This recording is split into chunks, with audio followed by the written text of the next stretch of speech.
Constatant la vacance du pouvoir de la présidence du tribunal de l'actualité, le service de production, sous le regard bienveillant et approbateur du doyen des juges Geoffroy Vaha et du juge Inoussa Ouedraogo, m'ont chargé d'assurer l'intérim de la présidence de cette émission.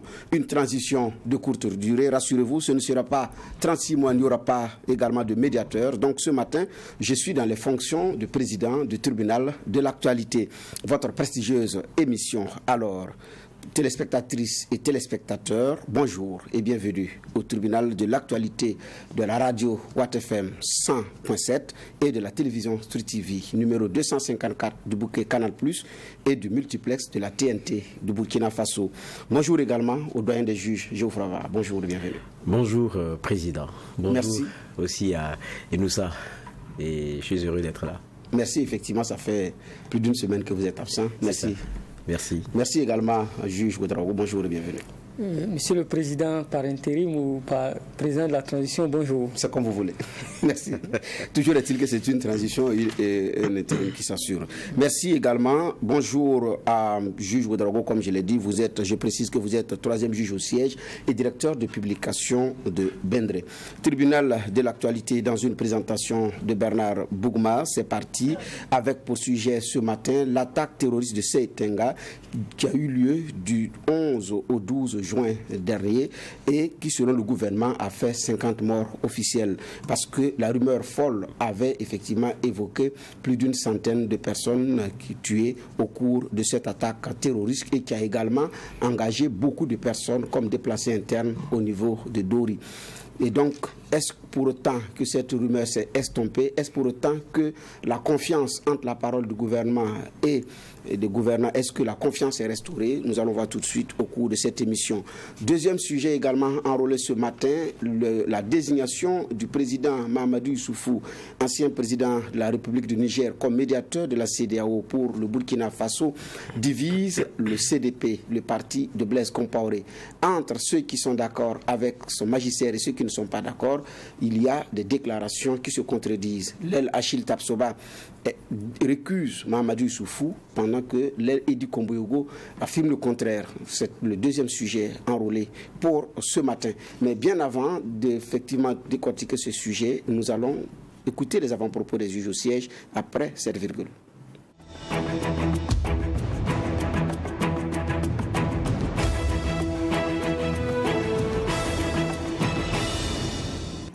Encore une fois, bienvenue au tribunal de l'actualité, Geoffroy Vaha, pour les avant-propos.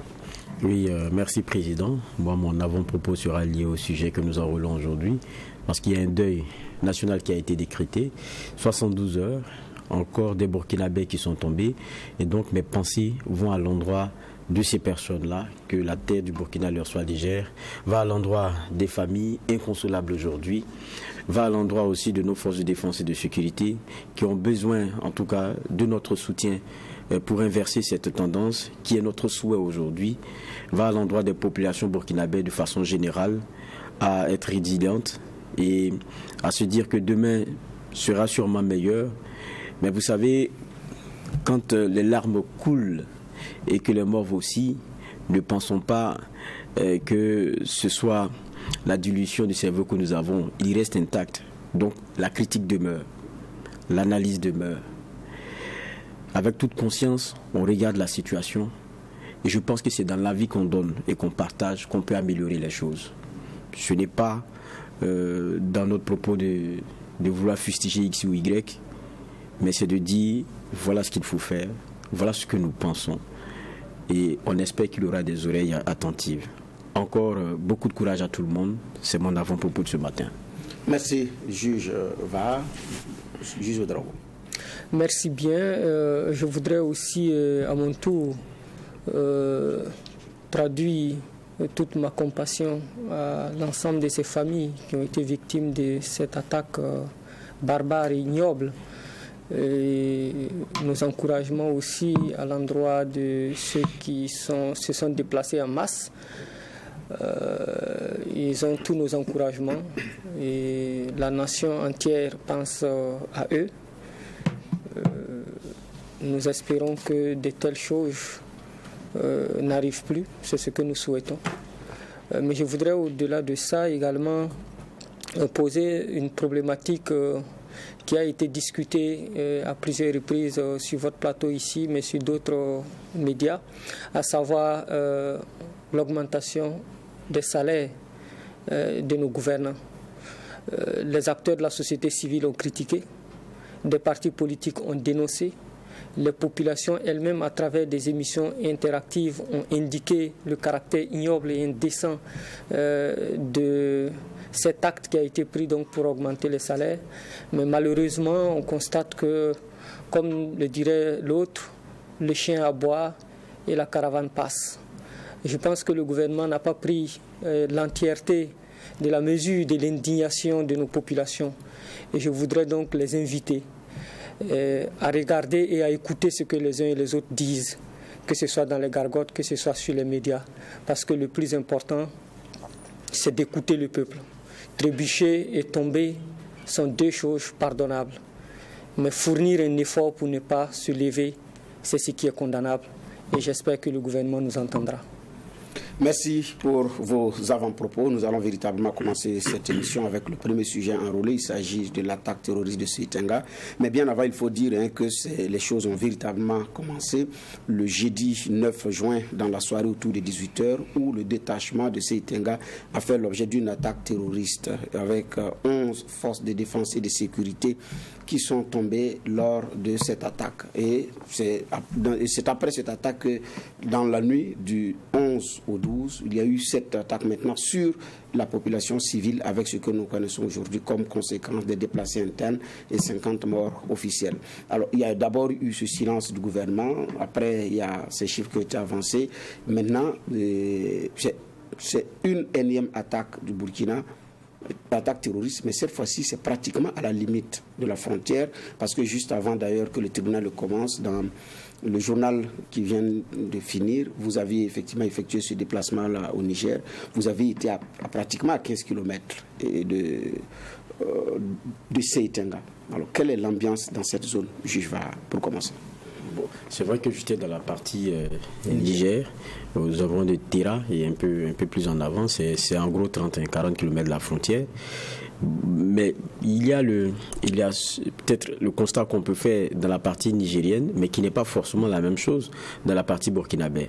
Mais je pense qu'il y a des indices qui nous permettent de comprendre un peu quelle pourrait être la situation dans ce qui est la partie de notre territoire. D'abord, il y a des Burkinabés qui viennent se réfugier jusqu'à Tira. Donc ça veut dire qu'elles trouvent leur zone pas sûre. Et dans les témoignages que nous avons eus, moi j'ai pu discuter d'ailleurs avec le maire de la ville, il dit qu'il y a une bonne dynamique pour ce qui est des forces et de la réalité au niveau du Niger. Leur problème, c'est de l'autre côté. Et quand ils disent l'autre côté, ils parlent du Mali, parce qu'il y a la zone des trois frontières, et ils parlent du Burkina Faso. Et le constat est clair. Il n'y a pas de force de l'ordre, c'est-à-dire police, sécurité, gendarmerie, il n'y en a pas. C'est le témoignage qu'on nous a donné. Et il n'y a pas d'administration. Donc, absence claire de l'État. Donc, vous comprenez que la situation ne soit pas si simple. Et puis, de ce qu'on sait aussi de la zone de Seitenga, quoi qu'on dise, c'est une zone de grand marché pour ce qui est des bétails et même du commerce en tout genre. Donc ça veut dire que c'est une position qui est très intéressante pour ces terroristes-là. Mais comme ils sont mis à mal dans l'un des territoires, évidemment, ils se déportent ailleurs, notamment dans la partie burkinabé et aussi dans la partie malienne, quoi qu'on dise. Et c'est vraiment la réalité. Vous verrez que lorsque nous y étions, il y avait une dynamique qui était celle du président Bazoum. C'est lui, dans la dynamique de réinstaller des populations qui ont eu la visite de terroristes et donc qui avaient fui. C'est à cette étape-là il est. Donc quand vous êtes dans une autre partie à réinstaller des populations, à les accompagner et en construisant des maisons, et parce que pour lui la saison hivernale, il faudrait que très vite ces populations la retournent et commencent à cultiver et qu'elles reprennent leur vie. Bon, aujourd'hui nous n'est pas, je pense même pas qu'on soit dans cette réalité. La preuve, on vient d'apprendre samedi ce qui s'est passé avec cette lourde perte-là. Donc, c'est vraiment le jour et la nuit, on est dans deux choses différentes. Mais la situation au Burkina est presque pareille sur l'autre frontière, c'est-à-dire que celle malienne.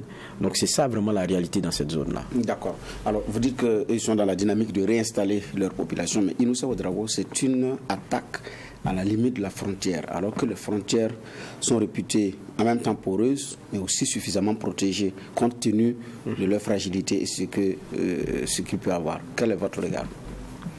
Non, bon, je pense plutôt que cette attaque est venue montrer une fois de plus que nous ne sommes pas suffisamment organisés, nous ne sommes pas suffisamment dans l'anticipation, et ça pose le problème des politiques au niveau de nos frontières. Juge Vaal l'a dit, le problème c'est de notre côté. Et il a indiqué qu'il n'y avait pas de force de sécurité. L'administration même est quasi absente dans cette partie donc, de notre pays. Et c'est valable pour la plupart de certaines de nos frontières, où aujourd'hui l'État n'existe pratiquement pas. C'est dommage que ce soit ainsi. Mais ce qui nous est arrivé doit nous permettre plutôt de tirer des leçons afin que ça n'arrive plus jamais.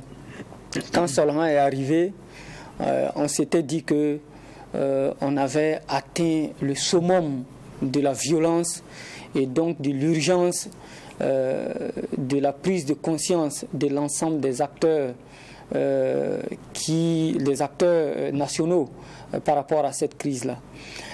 Malheureusement, je pense qu'on n'a pas suffisamment tiré le leçon de ce qui est arrivé et entre-temps, il y a eu Inatan. Et on s'était dit que c'était la DDD et que plus jamais on allait connaître autant de morts dans une attaque parce que nous allions avec nos forces de défense et de sécurité et prendre des mesures qui permettent d'anticiper sur de tels carnages.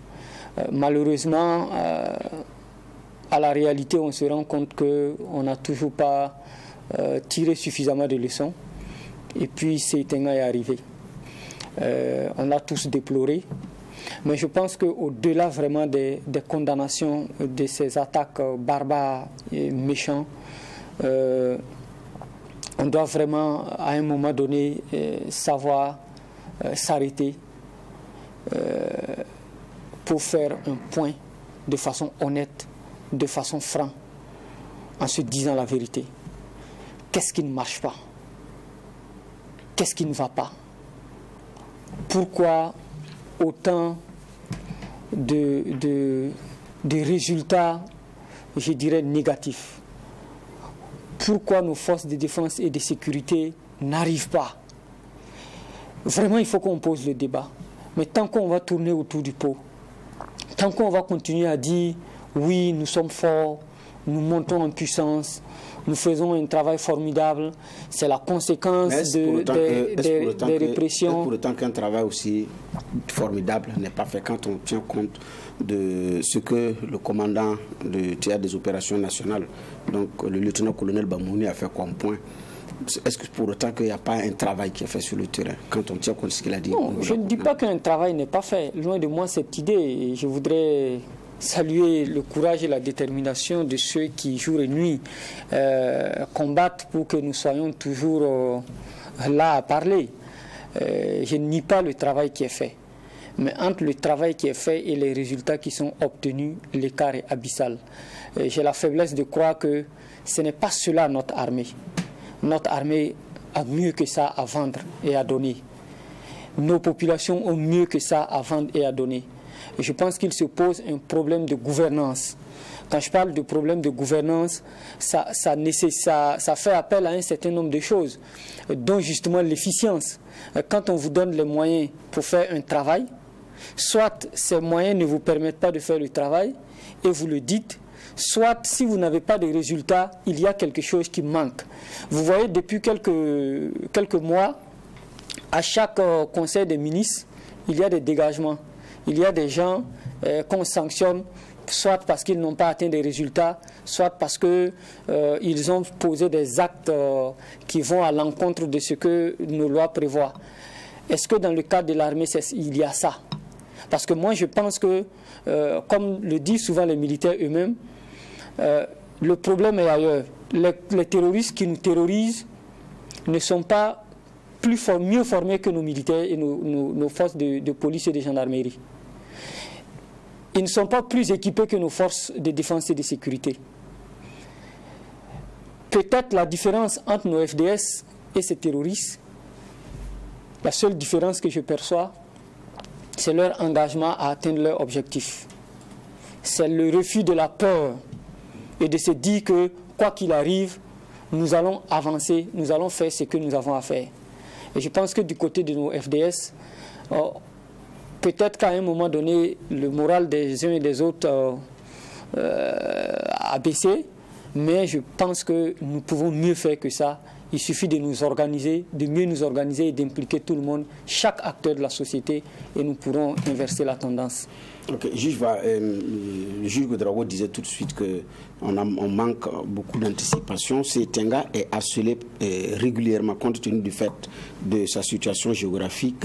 Et donc, c'est une localité qui est harcelée régulièrement. En juillet 2015, d'ailleurs, il y a même eu encore une attaque sur ce détachement-là. Alors, c'est à la frontière. Maintenant, quand on pose la question de la collaboration entre les trois pays dans le cadre de cette lutte-là, apparemment, c'est ce qui nous manque. Le Niger, le Burkina et le Mali. Est-ce que la question de collaboration, c'est ce qui nous manque? Je pense que Bourzanga nous enseignait quelque chose. On a vu comment le président, le chef de l'État, est allé donc décorer ceux du détachement de Bourzanga pour avoir repoussé la menace et avoir mis hors d'état de nuire plusieurs terroristes qu'on a vu même en vidéo et en image, tout cela. Mais ça a été rendu possible grâce à quoi? Il y a eu une intervention aérienne, c'était venu d'où? C'est depuis le Niger. Donc je veux dire qu'il y a une certaine collaboration, il y a une coopération qui se fait. Mais chacun de ces pays doit s'assumer sur son sol d'abord. Maintenant, la question, c'est quelle est notre doctrine à nous? Comment est-ce qu'on pense notre guerre à nous? Je crois que c'est ça aussi qui est important. Comment est-ce que le Mali pense sa guerre? Quelle est sa dynamique? Comment est-ce que le Niger aussi pense sa guerre? Quelle est sa dynamique? Et puis comment, dans les choix de chacun des pays de façon indépendante, on essaie de trouver des vases communicants pour que, dans la partie des trois frontières, on ait une conjugaison des efforts et une synergie qui puisse porter des fruits, de sorte à ce que l'un ne soit pas le ventre mou et soit un peu la base arrière et inquiète celui-ci. Et lorsqu'il y a une inversion des tendances, il retrouve encore le moyen de pouvoir trouver refuge sur dans une autre zone et dans un autre pays. C'est ça, peut-être, le gros problème. Mais il y a la réalité que sur la question de nos frontières, nous sommes encore très mal à l'aise, nous, j'ai dit le Burkina et le Mali, surtout dans la zone des trois frontières. Ça ne se comprend pas, d'autant plus que quand vous prenez un pays comme le Niger, c'est plus d'1 200 000 km². Et eux, ils ont comme frontière 7 pays. Vous citez la Libye dedans, ce qui n'est pas rien. Vous connaissez la Libye, c'est vraiment un vrai panier à crabes. Si ce sont des crabes qui sont dedans, si ce n'est pas plus dangereux que ça, vous prenez le Nigeria avec Boko Haram, vous prenez le Burkina avec notre réalité, le Mali, ça on n'en parle pas. Mais ils arrivent quand même à déployer quelque chose. Pour nous, on est dans un territoire vraiment plus petit, plus circonscrit, mais on a un peu plus de difficultés. Le cas du Mali, c'est un territoire tout aussi vaste. Donc je veux dire que, voilà. Donc quand vous voyez cela, nous, on est un peu mieux nantis de par le territoire que l'on a et de par la configuration qui est la nôtre. C'est pour ça que c'est difficile à expliquer aussi le peu de résultats que nous avons. Nous devrions être plutôt le pays fort et les autres le ventre mou, où il y a le refuge par moment et où on vient nous inquiéter. Mais depuis le début jusqu'à maintenant, où on n'avait que des incursions venues du Mali, on n'a pas fait les bons choix. On n'a pas fait ce qu'il fallait. Et aujourd'hui, on n'est plus dans une situation où ce sont des gens qui viennent du Mali pour nous attaquer, qui viennent du Niger pour nous attaquer. Non. C'est les Burkinabés eux-mêmes, endoctrinés, enrôlés, basés, qui inquiètent leurs frères. On est passé à une autre étape. Parce que depuis le départ, on n'a pas donné les bonnes réponses qu'il fallait. On n'a passé le temps à dire que c'est celui qui est ici qui fomente ceci en passant par ceci pour faire cela. On a préféré pointer un doigt accusateur sur certains. C'était des partis politiques, c'était des hommes, c'est celui-là qui est derrière, c'est ceci, c'est cela. Mais il y a un problème, attaquez-vous au problème. Mais on trouve toujours des excuses, on trouve toujours des justificatifs. Aujourd'hui encore, on n'est même pas loin de ça. Quelquefois, dans ce qu'on entend. Oui, mais ce que vous dites, c'est vrai, il doit y avoir des vases communicants entre les trois pays, mais en même temps se pose la question de la quiétude. Est-ce que vous pouvez dormir tranquillement et en paix quand chez le voisin, ce n'est pas aussi serein? C'est ça que j'ai dit. Mais le problème, c'est que pour nous, c'est nous qui inquiétons plutôt le voisin. C'est de ça qu'il s'agit aujourd'hui. On pourrait se plaindre parce que nous avons jusqu'à nos frontières une certaine sûreté que nous avons pu asseoir. Et que ce soit le voisin qui soit celui-là qui ne fasse pas le travail. Vous avez écouté par exemple le président Bazoum jeudi dernier. Il a lancé un appel. Il dit sa prière c'est que les autres se relèvent. Les autres se relèvent pourquoi? Parce qu'ils ne sont pas réveillés. En tout cas du constat qu'on fait à nos frontières, de la zone des trois frontières. Et ça c'est un fait. Maintenant, je dis tout dépend des doctrines internes. Quand on a écouté les premiers discours du chef de l'État d'Amiba, mais c'était plein d'espoir. Parce que ce qu'on voyait transparaître dans son discours, c'était quoi? C'était une armée qui était portée vers l'avant. Parce que le terme, c'était la reconquête du territoire. Mais on ne conquiert pas, on ne reconquiert pas en restant dans des bases. La plupart des éléments qu'on entend, c'est des bases qui attaquent. Ou bien lorsqu'on sort, c'est des mines qui sont posées. On ne sent pas en tout cas. On sait que dans ce qu'on a comme communication, on nous parle d'opérations qui sont menées, donc qui sont dans l'offensive, mais on n'en sent pas encore les fruits ni les impacts. C'est ça en fait le problème pour le Burkinabé, de sorte à ce que des zones qui sont connues être inquiétées et sous le joug de terroristes, jusqu'à présent, on n'en arrive pas à les libérer. On prend le cas de Bourzanga, par exemple. Lisez le Faso.net toute cette semaine. Il y a encore des alertes qui sont en train d'être données sur Bourzanga. N'y a-t-il pas eu une attaque de camp la dernière fois? On parle du village, rien que dimanche, où 5 personnes ont été tuées. Ça devient récurrent. Ils disent, faites attention, parce que ce qui s'est passé à Bourzanga et ce que nous avons arboré comme trophée de guerre risque de se retourner parce qu'il y a comme une action punitive qui est en train d'être pensée contre les habitants de la zone. On va attendre que ça arrive? C'est ça la question. Quelquefois, on pose la question du courage de nos forces. C'est vrai qu'on sait que nos forces sont pleines d'entrain. Mais dans le courage, il y a rage. Il y a cette rage-là qu'on ne sent pas encore. Peut-être c'est ça qui fait qu'aujourd'hui, beaucoup de Burkinabés se posent des questions.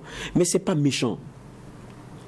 Vous savez, quelquefois, vous avez besoin de piqûres aussi pour vous réveiller. À Bobo du Lasso, le président disait quoi? Donnez toutes les armes. Tant qu'il n'y a pas cette niaque-là, on ne va pas remporter la victoire.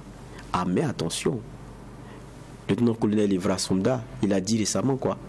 Donnez-nous les armes. Ce n'est pas la niaque là qui manque. Vous faites une parenthèse, mais bon. Mais c'est de ça qu'il s'agit. Ce qui était donné comme contexte, c'est que c'est il a juste slamé, c'est une cérémonie de. Mais je suis désolé, les grands problèmes de notre nation ne se slament pas. C'est pas là-bas, c'est pas comme ça que ça se passe.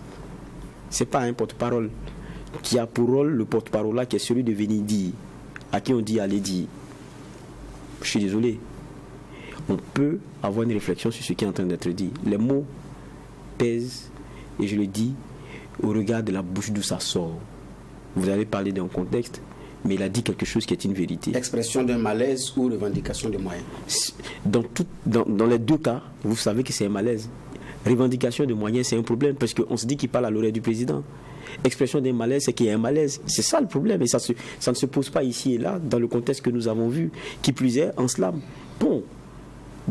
Mais moi je dis, ça a l'air, quand on regarde, quand vous prenez deux propos, quand vous les pesez, vous les sous-pesez, quand l'un dit, on va donner tous les moyens, tant qu'il n'y a pas la niaque, ça serait un problème, et l'autre dit, la niaque on l'a, donnez-nous les moyens, vous allez voir de quoi nous sommes capables.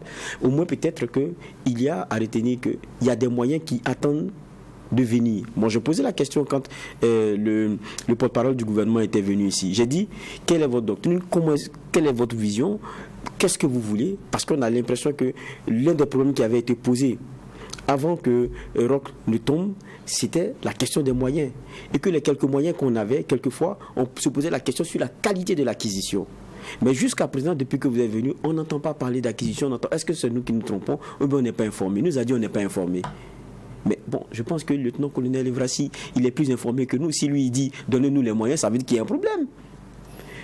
Alors, juge Ouedraogo, avant de vous poser une question sur la question de la guerre des chiffres, je voudrais que vous vous prononcez sur ce que je vois dire par rapport à la sortie du chef d'état-major de la gendarmerie nationale du Burkina, le lieutenant-colonel Evrard Somda. Alors, moi, j'ai posé la question de savoir est-ce que c'est l'expression d'un malaise, mais bon, le chef de l'État en tout cas a été clair. Il dit vous avez beau donner des moyens, s'il n'y a pas d'engagement, il n'y aura pas de résultat. Ici, il y a quelqu'un qui dit j'ai des hommes qui sont engagés, qui veulent montrer de quoi ils sont capables, qui attendent des moyens. Pour d'autres, c'est de l'amusement, pour certains, c'est du sérieux. Est-ce que pour vous, il s'amuse ou il est au sérieux?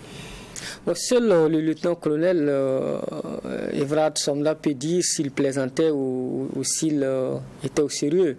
Mais j'ai la faiblesse de croire qu'il ne peut pas s'amuser dans ce contexte-là. On ne peut pas s'amuser, je ne sais pas. C'est vrai, il a slamé. On ne peut pas dire qu'une autorité de sa trempe ne doit pas slammer, c'est son droit de slammer. Mais quand dans le slam, on dit des choses, parce que c'est une musique aussi de dénonciation. Voilà, quand on dit ces choses-là, ce n'est pas pour s'amuser, loin de là. On ne s'amuse pas avec ce genre de propos. Dans tous les cas, qu'il s'amusait ou pas, moi, ce n'est pas son propos en soi qui m'a interpellé, mais c'est la réaction des gens qui étaient dans la salle qui m'a interpellé. Pour la plupart, c'était des gendarmes. Mais quand il a dit ça, j'ai entendu un cri qui est sorti de la foule, ovationner ce qu'il a dit. Ça traduit peut-être qu'il a dit tout haut ce que ces hommes pensent bas. Et est-ce qu'aujourd'hui, la question de l'équipement, la question de l'armement n'est pas posée? C'est-à-dire en termes même de répartition de l'équipement. C'est curieux quand même pour quelqu'un qui est chef d'état-major de la gendarmerie nationale, qui fait des tournées, par moments présenté à tort ou à raison comme numéro du MPSR, en tout cas qui a fait plusieurs palais présidentiels au nom de cette transition. Donc, comme Geoffroy l'a dit, qui parle quand même de près au chef de l'État. Oui, on peut mettre ça dans le cadre global de ce qu'on pourrait appeler entre guillemets la démagogie. Mais sinon, si le chef d'état-major de la gendarmerie doit s'adresser au porte-parole du gouvernement pour qu'il aille dire au Premier ministre ou au Président qu'il manque d'équipement, ça veut dire qu'il y a problème. Il ne faut pas se faire d'illusions. Le lieutenant-colonel Evrard Somda parle au président d'Amiba. Ils se connaissent très bien. Il n'a pas besoin d'intermédiaire pour parler au président. Et donc, s'il y a des problèmes de fond qu'il veut poser, qu'il le pose au président. Du reste, peut-être que je peux me tromper, mais je pense qu'il doit être membre du MPSR. Parce qu'on ne peut pas, les toutes premières heures, on l'a vu aux côtés du président d'Amiba, il faisait partie de toutes les négociations, des discussions, etc. Il a même représenté le président d'Amiba à la rencontre avec les prétendues forces vives qui ont été réunies pour faire... valider la charte. Et donc, il ne peut pas aujourd'hui se débiner pour donner l'impression que, bon, il est en retrait et que il demande à ce qu'on aille dire au président d'Amiba telle ou telle préoccupation. Mais dans tous les cas, il lui appartient de clarifier ses propos, de dire si c'était vrai ou s'il s'amusait. Mais comme je l'ai dit, on ne s'amuse pas avec ce genre de choses, surtout dans notre situation. Seytenga avait déjà eu lieu quand il parlait. Et à Seytenga, il y a plus d'une dizaine de gendarmes, 11 plus précisément, qui sont tombés. Et quand au lendemain de ça, quand tu perds 11 personnes la veille, et que le lendemain, tu as l'occasion, devant les micros et les caméras, de dire qu'il faut qu'on aille dire au président du Faso que vous avez besoin de matériel parce que vous avez des hommes d'honneur, c'est un message fort que les uns et les autres doivent décortiquer et poser les actes qu'il faut pour accompagner ce qu'il a dit. Parce que je suis persuadé que le malaise, il est profond. C'est décevant de le dire. Et on sait que ce n'est pas toujours à l'avantage, en tout cas de ce que les militaires nous disent, ce n'est pas à l'avantage de nos militaires quand on dénonce un certain nombre de choses parce que ça démoralise les troupes, etc. Moi, j'ai toujours répondu que, en aucun cas, la transparence n'a jamais démoralisé des troupes. En aucun cas, la transparence n'a pu empêcher une armée de faire son travail. Bien au contraire. quand il y a la bonne gouvernance, quand il y a la transparence, quand il y a la vérité, quand il y a l'exigence des résultats, on ne peut qu'atteindre des objectifs nobles, des objectifs qui permettent de libérer nos pays. Mais tant qu'on restera dans le mensonge, je crains fort qu'on continue à patauger, à tourner en rond sans pouvoir affronter les véritables problèmes qui nous assaillent. D'accord. Alors je reste avec vous, il y a cette guerre des chiffres, puis il y a eu quand même la durée, la guerre des chiffres. La rumeur a pris le dessus. Hier, le porte-parole du gouvernement a annoncé 50 personnes qui ont été tuées. Bon, pour les déplacés internes aussi, il y en a à Dori, mais en attendant, vous avez pu avoir, pourquoi est-ce qu'il y a eu tout ce silence-là avant que les chiffres officiels ne soient sortis? Je pense que nous sommes habitués aussi de ce genre de comportement, de ce genre de communication qui vient toujours en retard. Souvenez-vous, Solhan, il a fallu attendre 2-3 jours pour savoir exactement ce qui s'est passé, pour avoir les chiffres. Ça a été pareil pour Inatan. On a laissé la rumeur prendre le dessus. On a laissé les réseaux sociaux prendre le dessus. Et après, on court pour rattraper. Ça a toujours été comme ça, malheureusement, avec ceux qui sont en charge de la communication.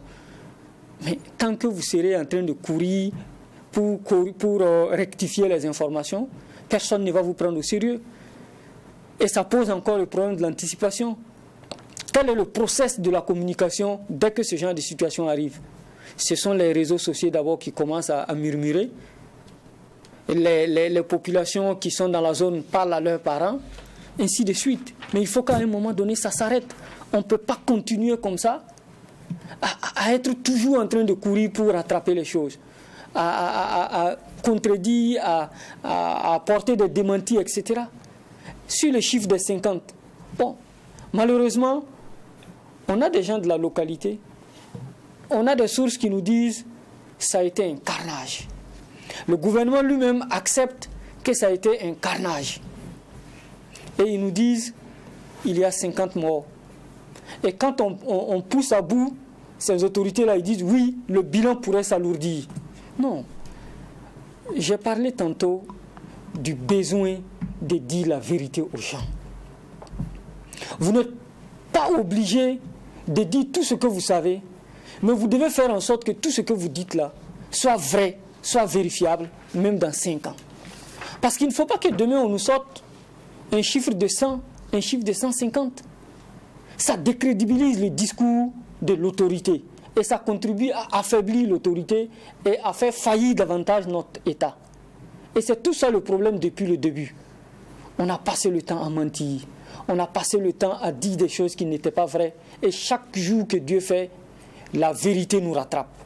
Et j'espère de tout cœur que le chiffre de 50 qui a été donné, qui est suffisamment élevé, soit vraiment les 50. Parce que si demain, il savait que c'est au-delà de ça, parce que le ministre porte-parole du gouvernement a dit qu'ils ont fouillé case après case, et l'opin des terres, ils ont tout vérifié. L'armée est descendue, ils ont compté. Mais je ne peux pas comprendre que 3 jours après, qu'on ait parcouru case après case, qu'on nous dise qu'il se pourrait que le bilan s'alourdisse, sous prétexte que des gens sont revenus chercher des corps. Moi, j'ai peur que ces chiffres-là demain grossissent et que justement, les populations ne croient plus jamais à leur autorité. Une autorité, ça dit la vérité, ou ce n'en est plus une. D'accord. Juste, vous avez demandé la parole. Je crois que la guerre des chiffres, on y a eu droit, pas maintenant. Même avec le régime Roch-Kaboré, ça a été l'un des gros problèmes. Avec d'ailleurs même des médias qui se sont vus taper sur les doigts pour avoir partagé certaines informations et qui sont avérées après difficiles à contester. C'était la vérité aussi.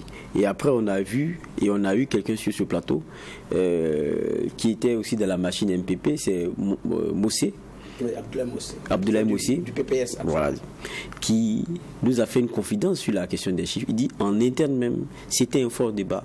Ils ont dit, ben, arrêtons, disons-leur la vérité, permettons aux militaires de parler directement, c'est mieux. Au lieu de donner des chiffres, et puis après ça devient compliqué. Donc, même dans la machine, ça commençait à être compliqué. Aujourd'hui, il ne faudrait pas qu'on nous reverse la même chose. Ça serait une erreur. Peut-être qu'on n'a pas envie de passer le cap de Solane, mais vous savez, ce n'est pas les chiffres que vous donnez là, auxquels on fait correspondre les morts sur le terrain. Ils sont déjà morts. Dites-nous la vérité sur ce qui s'est passé. C'est tout ce qu'on demande. On est dans un Burkina où chacun a une famille, un ami, ou quelqu'un qu'il connaît, qui traverse cette turpitude. De Seitenga, on a quelqu'un qui nous écoute beaucoup, qui m'appelle tout le temps, dont je ne dirai pas le nom, parce qu'il me donnait beaucoup d'informations. Je priais Dieu que ça aille chez lui. Il m'a appelé, il m'a dit, ah, va, merci, je suis à Dori. Je suis avec la famille, ça va bien. Il a commencé à me narrer un certain nombre d'éléments. Bon, j'ai eu froid dans le dos. Il m'a donné un chiffre qu'il a pu observer, de décompte qu'ils ont fait. Je ne vais pas en parler ici. Mais chaque Burkinabé, d'une façon ou d'une autre, chaque Burkinabé, d'une façon ou d'une autre, a ce genre d'infos-là qu'il a. Bernard, c'est bien de me dire nous sommes au tribunal. Je vais dire des choses. Demain, ils vont m'appeler. Vous savez comment ça fonctionne. Mais vous avez ils nous ont ramenés à ça. Mais je vais dire qu'on attend de voir si c'est vraiment les 50. Mais il y a ce que dit le porte-parole du gouvernement lui-même. Je veux rappeler les propos mot pour mot. C'est vrai que tout à l'heure, il nous allait paraphraser, mais c'est à ne rien comprendre. Peut-être que le bilan est plus lourd que les 50 corps qui ont été retrouvés parce que dès ce matin, des populations sont revenues à Seitenga.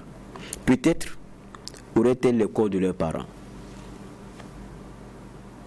On a fini de fouiller case par case. On a fini de tout regarder. Donc peut-être que les populations qui sont revenues auraient-elles le corps de leurs parents? Je ne sais pas. Elles viennent trouver leurs parents qu'elles ont fui, laissés pour morts, ou bien elles ont couru avec les cadavres et puis elles sont revenues avec. Je ne sais pas. Qu'est-ce qu'on nous dit là? Peut-être qu'on a peur des chiffres parce que c'est le symbole de quelque chose, parce que ça frappe. Mais on doit la vérité. Je crois que c'est ça le plus important. Sur ce qui s'est passé, on doit la vérité. Et après, on fera le deuil ensemble. On ne fait pas le deuil dans le mensonge dans tous les cas. Et mon souhait, c'est ça le plus ardent, c'est qu'on prenne la mesure aussi des informations qu'on donne. Tout à l'heure, j'ai rappelé ce que disait le Fasoponète concernant Bouzanga. Quand vous prenez le cas de Seitenga, il y a eu beaucoup d'éléments qui ont été donnés quelques heures avant. Il y a beaucoup de choses qu'on peut éviter. D'accord. En tout cas, le bilan, lui, il est lourd, 50 morts officiels, mais il y a aussi beaucoup de déplacés internes, 3173 personnes, dont 500 femmes et 2173 enfants déplacés, donc en provenance de Seitenga et de Titabe. Ce sont des chiffres qui nous ont été communiqués par nos sources, parce que ça concerne également 320 ménages par nos sources au niveau de la région de Dori, qui est le chef-lieu de la région du Sahel. Nous allons passer sur ce sujet et maintenant nous allons évoquer le deuxième sujet enrôlé pour cette émission. Parlons politique au niveau du Burkina Faso. Le CDP, le parti de Blaise Compaoré, est divisé sur cette question du choix de Mahamadou Issoufou, ancien président du Niger, comme médiateur de la CEDEAO pour le Burkina. Et pour cause, Achille Tapsoba et ses camarades ne sont pas passés par 4 chemins pour accuser M. Issoufou dans un passé récent qui s'est illustré comme un acteur déterminant et de premier ordre dans des crises antérieures que notre pays a connues. Ils ajoutent, il a par ses soutiens politiques, diplomatiques et financiers contribué à installer la chienlit dans notre pays en 2014. C'est ainsi qu'au Burkina Faso, personne de bonne foi ne peut nier l'implication personnelle de M. Issoufou sur les événements de 2014. Avant d'ajouter, en somme, M. Issoufou n'est pas étranger dans ce que nous vivons. Un autre son de cloche, c'est celui apporté par la direction nationale du parti, donc présidé par Edi Komboyogo, qui dit: la direction politique du CDP tient à apporter un démenti formel à ce prétendu communiqué qu'il n'a pas produit. Elle informe l'opinion publique nationale et internationale que ce communiqué n'engage que la personne de Achille Tapsoba et n'implique nullement de près ou de loin la direction du CDP, encore moins ses militants. Et donc ici, entre les deux documents, le premier signé par Achille Tapsoba en personne et le second signé par M. Yamego de la direction de la de la direction du secrétariat de la communication et à l'information du CDP, donc Jonathan W. Yameogo. Donc, deux communiqués sur le même sujet, mais qui divisent. Alors, Inoussa Ouedraogo, le parti de Blaise Compaoré n'a pas le même regard en ce qui concerne la désignation de Mahamadou Issoufou. Quel commentaire en faites-vous? Le premier commentaire, c'est que ce parti a besoin même de médiateurs. Ah. Ils ont besoin d'être réconciliés entre eux. Parce qu'on sent que le torchon brûle. Mais ils ont même commencé par Blaise Compaoré, même en personne, lors de leur dernier séjour à Abidjan. Mais c'est contradictoire, puisque Blaise Compaoré est médiateur chez eux. Est-ce que Blaise Compaoré ne connaît pas les deux camps? Est-ce que Blaise Compaoré ne connaît pas... même au-delà de Blaise Compaoré. Si on suit leur logique, c'est ça. Parce que s'il y a une crise et qu'il y a un médiateur et que le médiateur est proche de l'un ou l'autre camp, il devient problématique et il faut le changer. C'est ce qu'essaie de nous dire le CDP, en tout cas Achille Tapsoba. Est-ce que Blaise Compaoré, qui a été médiateur en Côte d'Ivoire, ne connaissait pas les acteurs? Ne connaissait-il pas Gbagbo? N'avait-il pas, à un moment donné de l'évolution historique et politique de la Côte d'Ivoire, accompagné Gbagbo? N'avait-il pas hébergé les rebelles ivoiriens ici? Ne les connaissait-il pas? N'ont-ils pas d'une manière ou d'une autre été formés ici, en tout cas certains rebelles? Le Burkina n'avait-il rien à voir, ou en tout cas Blaise Compaoré et son clan n'avait-il rien à voir avec les rebelles ivoiriens? Ça l'a empêché Blaise Compaoré lui-même d'être médiateur en Côte d'Ivoire? Je ne pense pas. Allons-y en Guinée où il a été aussi médiateur. Ne connaissait-il pas Seloun Dalaï Diallo? Ne connaissait-il pas Alpha Condé? Non, je pense que c'est vrai que nous-mêmes dans l'analyse ici, nous avons dit que l'une des forces qui pourrait aussi constituer sa faiblesse du président Mamadou Issoufou dans cette médiation était liée au fait qu'il était très proche de Roch Kaboré, qu'il connaissait. C'était un camarade politique, ils sont ensemble dans l'international socialiste. Mais cela ne peut pas être, en tout cas à mon avis, une entrave à la médiation. Il aurait fallu peut-être laisser le médiateur commencer sa médiation et ensuite de voir qu'effectivement il n'est pas neutre dans le combat et puis dénoncer cela. Mais quand déjà on se met sur ces grands chevaux pour dire que le médiateur, parce qu'il connaît telle ou telle personne, ils ne veulent pas de lui, ils peuvent avoir leurs raisons. Mais du reste, pour moi, la connaissance des acteurs en situation de médiation, en situation de négociation, est plutôt un bon point. Parce qu'on connaît les différents acteurs, on peut se voir à huis clos dans les coulisses pour discuter de certaines choses. On peut déjà prendre des informations, en tout cas préalables. On peut discuter de certaines choses dans les coulisses, etc. Parce que c'est ça aussi la diplomatie. Quand tu ne connais pas les acteurs, c'est difficile d'ailleurs de pouvoir les concilier. Or, Mamadou Issoufou, à mon avis, a l'avantage de connaître les acteurs politiques burkinabés, d'être proche d'eux. Parce que autant il est proche, il connaît Roch Christian Kaboré, il connaît aussi les autres du CDP, etc. Pour moi, c'est plutôt un bon point. Mais le plus important, c'est que, comme il y a contradiction, il faut qu'on trouve un médiateur au CDP même pour qu'il se réconcilie avant de chercher à vouloir réconcilier d'autres acteurs. Alors, je frappe. Bon, je crois que les deux communiqués ne traduisent encore rien d'autre que la bagarre de chiffonnier qu'il y a en interne. Maintenant, il y a l'une des parties, la première qui a fait son communiqué, qui vaut hégémonie le médiateur désigné. Issoufou, quand vous regardez beaucoup, quand on regarde les propos qui sont ceux donc de cette frange CDP-là, la plupart des explications, c'est plus du ressenti, c'est plus de la gourme, c'est plus du mauvais vécu et le caractère de victime qu'ils sont en train d'endosser, parce que pour eux, en 2014, voilà un monsieur qui a contribué à leur chute. Si vous résumez le papier, c'est ça. En 2014, le monsieur n'est pas étranger à ce qui leur est arrivé. Ils ont perdu ci, ils ont perdu ça, les appartements ont été brûlés, ceci et cela. C'est ce qu'il rappelle ici. Et donc, quand on regarde ça, et le fait qu'il soit très proche de certains intérêts ici, il n'a pas l'équidistance qu'il faut et qui n'est pas le démocrate qu'il prétend, et donc par rapport à cela, il ne peut pas être le médiateur dans ce que connaît le Burkina. Mais moi, je pose la question, à supposer que aujourd'hui, nos dirigeants les suivent dans leurs analyses. Est-ce qu'aujourd'hui, on peut se payer le luxe de récuser des médiateurs avec la situation dans laquelle nous sommes aujourd'hui? Il faut reconnaître qu'il y a une CEDEAO, je ne dirais pas qu'elle est assez large, mais qu'il y a une oreille très attentive sur la situation burkinabé.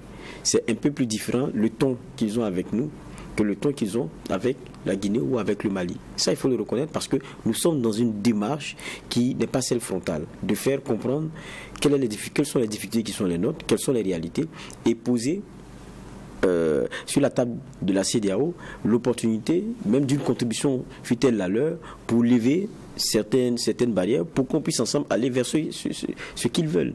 Ça s'est passé. Vous avez vu le porte-parole du gouvernement qui a rappelé les questions sécuritaires et qui disait si la CEDEAO pouvait venir aider, en tout cas ça ne sera pas de trop. Et ça pourrait aider même si les objectifs se faisaient assez bien à raccourcir la transition. On a entendu aussi le président d'Amiba dire qu'il va faire une évaluation et rien n'est vraiment définitif. Tant qu'on peut, on verra. Mais si dans cette dynamique assez lisse, dans la façon d'évoluer, vous venez durcir le ton pour dire vous ne voulez pas celui-ci, vous ne voulez pas cela, alors qu'il n'a même pas encore commencé son boulot, ça risque de devenir un braquage qui risque d'avoir une réaction et qui sera moins productif pour nous. Maintenant, libre, quoi qu'on dise, à Achille Tapsoba et à ses camarades, de rappeler le ressenti qui est le leur. Rien qu'à l'évocation du nom de quelqu'un qui les rappelle certaines angoisses et affres, ça on ne peut pas leur enlever. Mais qu'ils nous pardonnent, ce n'est pas l'affaire de cette frange de CDP. On parle du Burkina. Ce qu'ils ont vécu là, on ne dit pas que c'est rien. Mais pour l'instant, on parle du Burkina. Est-ce que le choix de la récusation, c'est ce qui va nous arranger aujourd'hui? Je ne pense pas. Maintenant, que cela évoque chez eux beaucoup de choses, ça on le comprend. Qu'ils pensent que ce ne soit pas la personne indiquée, ça on le comprend. C'est un avis, il l'a exprimé. Maintenant, il y a l'autre partie qui a dit qu'ils ne se reconnaissent pas dedans et que l'avis n'est même pas le leur. Donc, qu'ils règlent, et je pense que c'est ça le plus important d'abord, qu'ils parviennent à régler les problèmes qu'ils ont entre eux. Après, ils nous donneront la leçon de ce qu'est un médiateur et de ce qu'il veut et ce qu'il peut. Quand vous partez à Abidjan, devant votre président fondateur, et que l'on pense que c'est réglé peut-être, et que vous venez à Ouagadougou, vous nous produisez ça, bon, peut-être commencez par récuser votre médiateur, si lui n'arrive pas à solutionner vos problèmes. Je crois que pour donner la leçon, il faut en être soi-même. Et là, c'est plus une bagarre de chiffonnier à laquelle on a droit que de leçons bon à tirer. Alors pour certains, si ce communiqué, c'est même une déclaration du Congrès pour la démocratie en ce qui concerne Achille Tapsoba, si cette déclaration a été sortie, c'est que ceci doit expliquer cela dans le contexte de la transition où nous sommes. Est-ce que vous partagez ce même avis? Non, mais ça, je ne comprends pas bien votre question. Elle est trop diplomatique. Ceci doit expliquer cela dans le contexte que vous voulez faire un lien entre la partie Achille Tapsoba, le dirigeant actuel, ou bien c'est ça que le commentaire, quand nous l'avons publié, les commentaires sont allés dans ce sens. Il y en a qui disent nous comprenons maintenant que ceci doit expliquer cela. Ça doit être la restauration dont on parle certainement, c'est cette restauration politique. Est-ce que vous avez le même avis? Moi, mon avis, c'est sur du dur, sur des faits et sur ce qui est dit. Au moins, quand c'est sorti de la bouche de quelqu'un, on sait que la personne l'a dit. Sur la question de la restauration, on a tous eu des questions à un moment donné. On s'est dit, mais il parle de quoi? Quand je dis il, c'est avec S. Tous ces messieurs du MPSR, on parle de restauration.